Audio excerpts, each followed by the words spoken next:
What is going on, everybody? Justin with this Just In Sports here. The draft is tonight, and these are my bold predictions for the first round of the NFL draft. These are probably not going to happen, and I'm probably going to look like an idiot, but it's just for fun. These are in no particular order, so let's go ahead and start with fewer first-round trades than expected. Every single year, the draft analysts try to hype up and talk up trades that could be happening at the draft.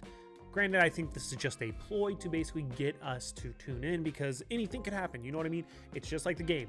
Anything can happen on draft night. And this isn't unwarranted by any stretch of the imagination.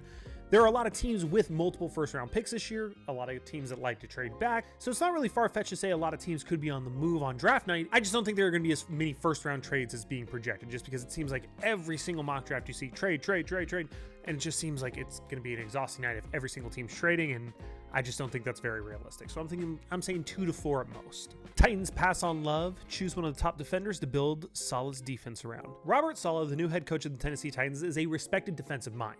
He needs a player that can basically be the quarterback of his defense. And while Jeremiyah Love to the Titans would make a lot of sense, they need a running back, it's still a premium position for a team like the Titans who have a lot of needs pretty much all over the field. They also have a young rookie quarterback in Cam Ward that they may want to invest in protecting. There's a lot of different ways the Titans could go. And while Jeremiyah Love would make a lot of sense, like I said, I think it makes more sense for Saleh to get a guy that he can depend on and start running his defense through, because as you can see with other teams lately, defense can get you pretty far with pretty mediocre offense. So keeping Saleh's identity in defense and building his team around that, I think that they could pass on Love here. Realistically, I do think the Titans are one of those teams that do trade back, but if they don't, I think they stick and pick and don't take Love. The Chiefs don't trade up, stay pat at 9, and still get their guy. The Chiefs are another team that are a potential trade up team. In my last video, I talked about how I could see them moving both first round picks to move up 2 times, but more realistically, I think they're going to stay where they are. As I look at the draft board and other teams' needs, it just seems like a strong defensive player that the Chiefs desperately need will fall to them at 9. And I also think the Chiefs just go heavy defense in this draft in general, just because if you look at their offense, yeah, they need a wide receiver. They still have Rashee Rice, though. They still have Travis Kelce coming back. They have a few options there, not as sexy of a pick, but they can get a wide receiver with that second first-round pick if they want to. Getting a top defender here, I think, would make sense, so I think that's where they're going. I think they're going defense heavy in this draft in general, so we'll see what they do, but I think they're going to stay at 9, not make a move, and still get their guy. Jeremiyah Love falls out of the top 10. There are a lot of rumors that Love could go anywhere in the early picks. Cardinals, Titans, Giants. But in my view, all 3 of those teams, that is too much of a luxury pick to be making that high with the amount of needs that you have. Not to mention, running backs taking that high recently have either been injured or are doing much better on other teams. Let's look at Saquon Barkley, Leonard Fournette, won a Super Bowl with the Buccaneers, not the Jaguars. Ezekiel Elliott, Todd Gurley, ended his career early. McCaffrey, didn't get the Panthers really much further in any way, shape, or form, but on the San Francisco 49ers, he is absolutely a stud because the Niners needed a running back and had every other position filled. Obviously, there are exceptions like AD and currently Bijan Robinson, but it's too early in his career to say if that he's really going to end with the Falcons or if he's going to move on. We'll see. So for these other teams, I just think it's too much of a premium to pay, and this is going to cause Love to slide out of the top 10. After the Cardinals and Titans pass on him, look at the other teams around him. Giants really don't need a running back, like I mentioned with Scattaboo. The Browns don't need a running back. They just got Judkins, and he's looking like a stud. Commanders could do it. I think they're a realistic option, but they have a lot of other needs that they could address. Given how much of a drop they had, I think they have a lot more areas to address rather than just running back. So again, they fall in that same category of too much of a premium at that point. The Saints just paid Achan or Etienne or however you say his name. They just paid him, so that would look like a dumb move. Oh, we just paid him a ransom of money, and now we're going to take Love instead. Okay, great. So why do we waste that money on him? Why don't we just use that on other free agents? Got it. Chiefs just signed Walker, and even outside of the top 10, the Dolphins have Achan, so realistically 12 would be the best spot for him, would be with the Cowboys. But again, Cowboys have a lot of need, but I don't think you let him fall that far. But either way, that would be a huge drop for Love if those teams do pass on him. Like I said, Commanders would make sense, but I just think they have too many other pressing needs. And that is why I think he could fall out of that top 10. A surprise safety or O-lineman sneaks into the first round.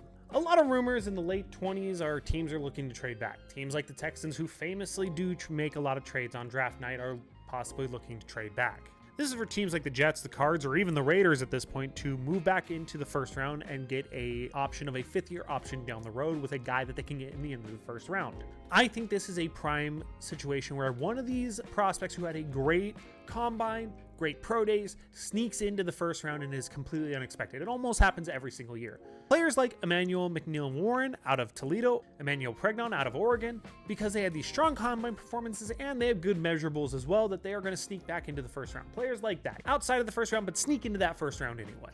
Multiple O-line needy teams creating an O-line run in the mid-teens. There are a lot of teams who need offensive linemen, and there are some people like myself who believe there's no such thing as too much offensive line depth. This is going to create a run from anywhere from pick 11 to the mid to late teens. Teams like the Lions, Dolphins, Cowboys, Rams, Ravens, Chargers, Browns, and Eagles, all of them need some form of offensive line help and are picking around this area. This could create a little run on offensive linemen, pushing other top prospects down the board. This is just a belief of go get your guy, and with these teams in these teens to early 20 picks, it is one of those situations of just go get your guy you're not picking for a while. And especially if you're a team like the Rams, the Ravens, or the Chargers, who are making playoff runs and wanting to go deep, getting an offensive lineman to help protect your quarterback is going to help you get that goal. A veteran gets moved on draft night. A lot of players are in prime position to be traded on draft night. Not to mention a lot of teams have multiple first round picks that basically could help entice more trades. Not including AJ Brown, who's already rumored to be going to the Patriots post June 1st. Players like Jonathan Grenard, Kyle Pitts, Anthony Richardson, and Max Crosby have all been rumored to be on some form of the trading block.